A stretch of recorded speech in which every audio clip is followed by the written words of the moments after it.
Salut tout le monde, j'espère que vous allez bien les amis, on se retrouve aujourd'hui pour une nouvelle vidéo. On va démarrer directement les deux unes des quotidiens madrilènes. Marca qui consacre sa une à la première médaille pour la délégation espagnole hier.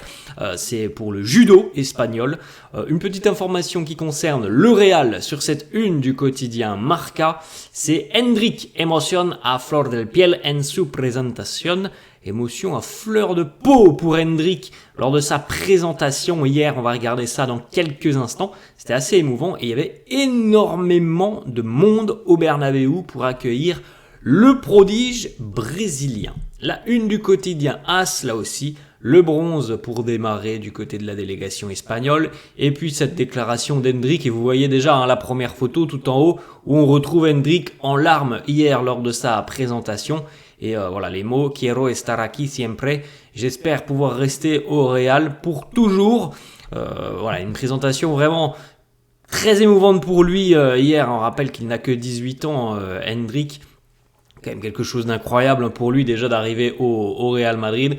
Voilà, cette photo est bel et bien réelle les amis. Après plus de 2 ans d'attente, Endrick est officiellement un joueur du Real Madrid. Il va démarrer la tournée de pré-saison aux États-Unis et puis on verra d'ici à quelques jours, quelques semaines, quel sera le rôle qui lui sera réservé par Carlo Ancelotti. Et évidemment, au vu de la concurrence que l'on retrouve dans le secteur offensif du côté de Madrid, il va falloir évidemment travailler énormément, il va falloir se montrer, il va falloir saisir les opportunités qu'il aura. Il en aura peut-être pas beaucoup des opportunités, c'est à l'heure actuelle ce que l'on imagine, qu'il ne soit pas titulaire et qu'ils doivent parfois jouer quelques minutes par-ci par-là, mais en tout cas, voilà, il est là, il est bien présent avec le Real. La petite photo hier avec le président Florentino Pérez devant évidemment l'armoire à trophées pleine de Ligue des Champions et vous pouvez le constater, voilà le numéro que portera Endrick. Endrick portera le numéro 16 du côté du Real. Les petites photos officielles de la signature du contrat, de la poignée de main avec le président Florentino et donc de la présentation du maillot floqué Endrick 16 devant les 15 Ligues des Champions du club. Le petit message évidemment pour les supporters du Real avec le petit baiser sur le logo du club, le fait de pointer du doigt aussi toujours le logo, ça c'était lors de cette présentation magnifique du côté du Bernabéu où vous avez une petite image les amis pour vous rendre compte un petit peu du nombre de personnes qui étaient donc venues faire le déplacement hier au Bernabéu et qui étaient venues donc accueillir le jeune espoir brésilien. Vous voyez quand même que le Bernabéu est quasiment, pas quasiment, mais il y a quand même beaucoup de monde, on peut le voir dans les tribunes. Et selon plusieurs estimations hier de ESPN Brésil et puis hier aussi des médias pro-madrilènes ont communiqué à peu près 45 000 personnes quand même hier pour accueillir Endrick, un joueur de 18 ans qui n'a jamais joué en Europe. Ça en dit long quand même sur l'engouement, sur l'effervescence qu'il y a autour de cette arrivée d'un jeune joueur qui semble très très prometteur. 45 000 personnes alors qu'on rappelle quand même que depuis le début de semaine on attendait 30 000 personnes à peu près, donc il y a eu quand même beaucoup plus de monde que prévu et d'ailleurs Endrick a été agréablement surpris, il le dit, je ne m'attendais pas à voir autant de monde. Quand je suis arrivé et que j'ai vu le stade plein, j'ai pensé ces supporters sont incroyables, ils m'ont très bien reçu, cela a été très important et spécial pour moi et ma famille, je suis très reconnaissant, il a été agréablement surpris, comme d'ailleurs tous ceux je pense qui ont pu suivre cette cérémonie de présentation, que ce soit à travers la chaîne YouTube puisque la cérémonie était diffusée sur YouTube ou peut-être ceux qui ont eu de la chance. Je pense que tout le monde a été un petit peu surpris de voir quand même autant de monde pour Endrick. Une petite déclat aussi du président Florentino.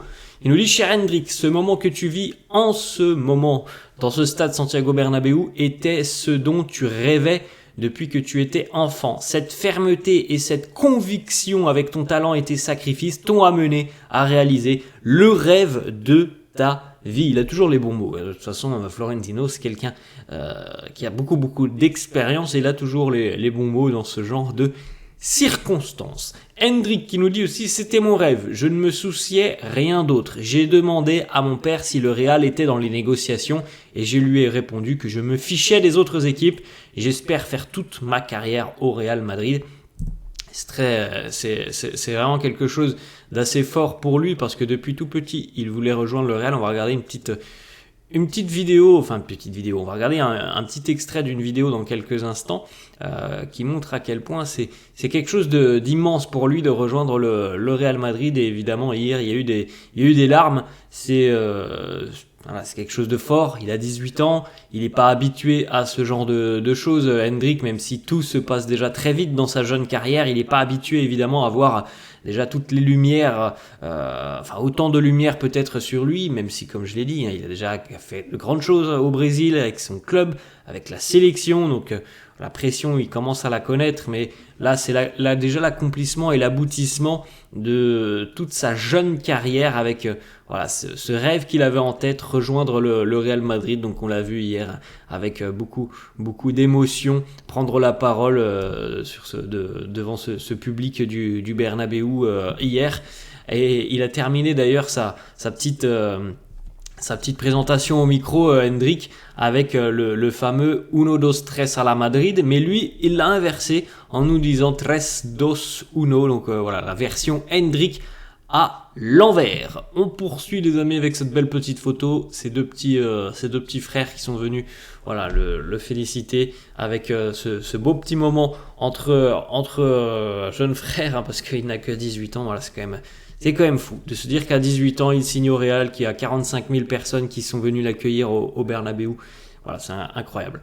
On a eu aussi les larmes de Rouni Calafat. Rouni Calafat qui a été un homme très important dans la venue d'Hendrik du côté de Madrid, puisqu'on sait que Rouni, c'est quelqu'un qui va être en charge tout simplement d'aller chercher, dénicher des talents, notamment en Amérique du Sud. Alors, il n'y a pas que l'Amérique du Sud, mais notamment en Amérique du Sud, et que c'est un homme qui a été très important dans toutes les négociations avec la famille d'Hendrik, avec le joueur qui a fait beaucoup de déplacements au Brésil pour aller le rencontrer sa famille, pour aller aussi évidemment le voir jouer. Donc pour Rouni Calafat, c'est aussi l'accomplissement et la finalité de son travail, tout simplement, de voir son joueur qu'il a déniché aller s'engager du côté de Madrid après donc ces années de prospect. C'est l'accomplissement de son travail. On a cette petite vidéo, les amis, qui a été diffusée hier du côté du Bernabéu, une petite vidéo qui a ému aux larmes d'ailleurs Hendrik et ses parents. Le Real Madrid qui a montré un clip de Hendrik, il y a un clip lorsque le jeune enfant avait 11 ans, donc il y a 7 ans maintenant, où il nous disait ces mots tout simplement: My dream to play for Real Madrid. Vous l'avez compris, mon rêve de jouer pour le Real Madrid.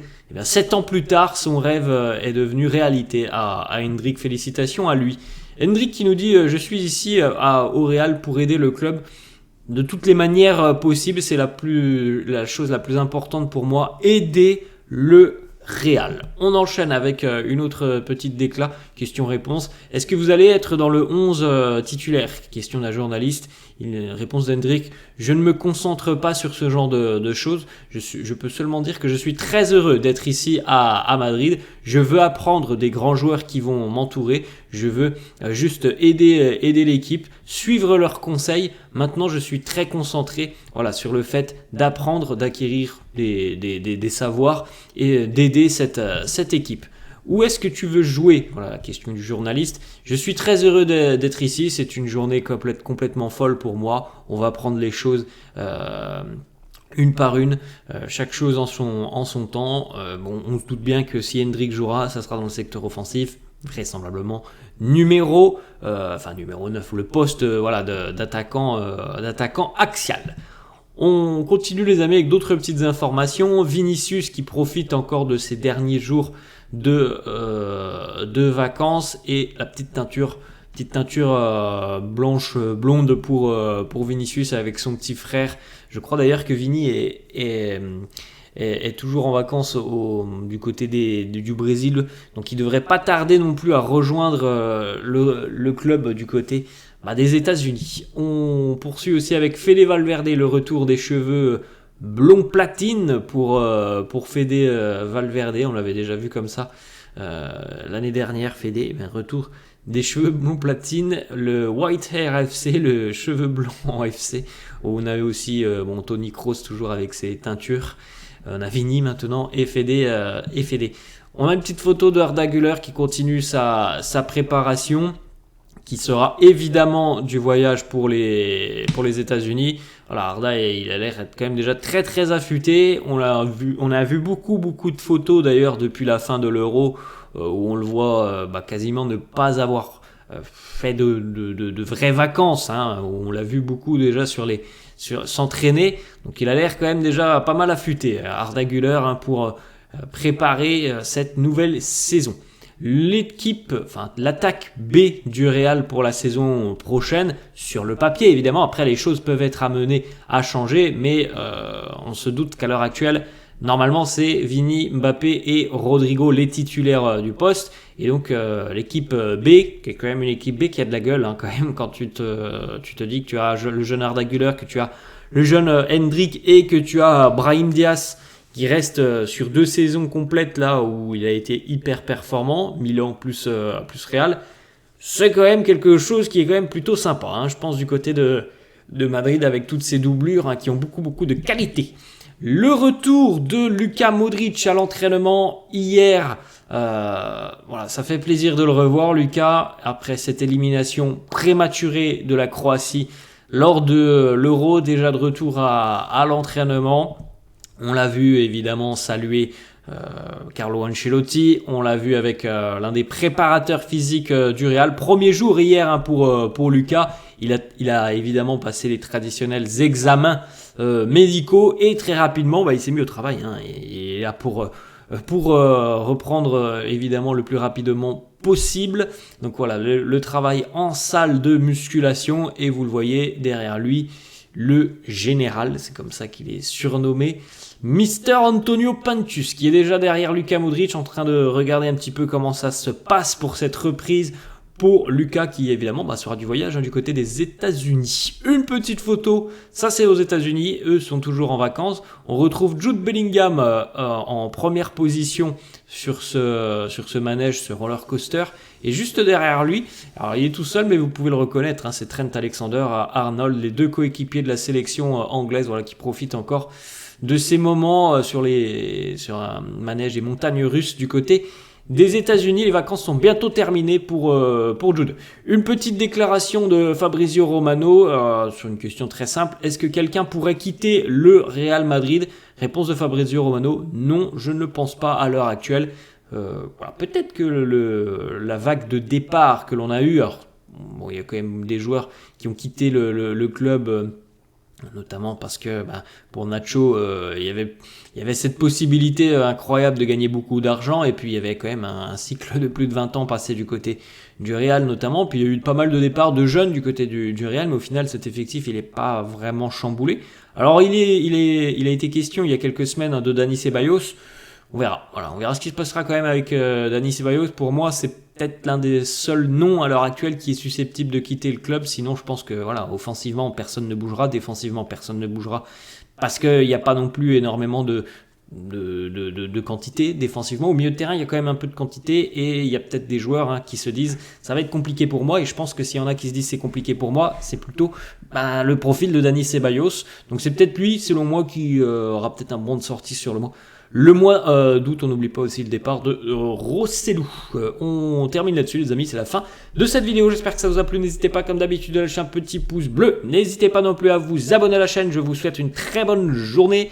Je vous dis à demain. On aura, je pense, beaucoup de photos sur le grand départ du côté des États-Unis pour les premières rencontres, évidemment, avec les 3 premiers matchs amicaux du Real. Et le premier aura lieu d'ailleurs dans 3 jours face à l'AC Milan. Voilà les amis, la fin de cette vidéo. J'espère que ça vous a plu. Je vous laisse et je vous dis à la prochaine. Ciao.